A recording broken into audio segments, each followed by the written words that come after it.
Hey guys, just something new and it's on 4x4 door, but you know me, and this isn't a normal 4x4 door. It actually has some fancy features to it. But before I show it's working, let me show that door that inspired me to do it.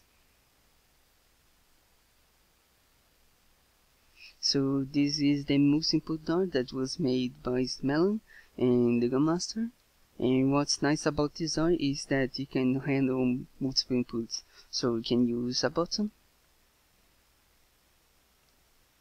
a redstone block, a lever, and of course a redstone torch. But yeah, this door inspired me to do my own. So going back to my door, it uses the same principle of multiple inputs. So if you press the button, you can hear the piston going off, but you can notice that the door didn't open yet, and that's because it uses a combo system. So the system was originally made by Chonps from the channel Maizuma Games, and what it does is not a sequential password, but what you have to do to open this door is trigger the inputs the right amount of times. So the password for this door is 2 times the inputs for both of them. So I already triggered this one, so let me trigger once more, and this one twice.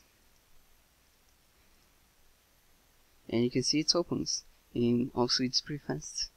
And if you put wrong passwords, or if you want to close it, you can just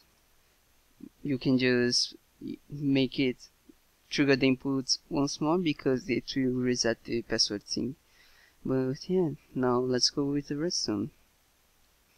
So here's the redstone, and as you can see it's pretty small. It's not very small for a 4x4 door, but you have to keep in mind that you can have the 2 pistons here to grab these 2 blocks, so you have to make a completely different piston layout. But still, it's very compact. It's even smaller than the original version by Smellan and TheGunMaster, even though this one has the password system. And that's because I use a completely different piston layout that doesn't have a double cylinder on the top, and also it uses the same system for opening the door and closing it. So the door relies on one tick pulse, and it's triggered by this redstone block, this dual edge monostable, and this will only trigger when both of these torches are turned off or turned on, of course.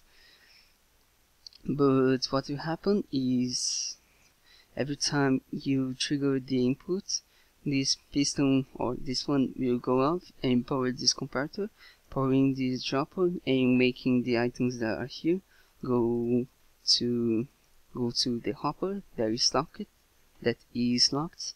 And when the right amount of items go to this hopper, it will give an input, and you can change the amount of these items with the items on this furnace. But when you give an input, it will turn off this torch, but only when this torch is turned off as well that the door will open. So let me show you. So the door opened, and that's because the second torch turned off.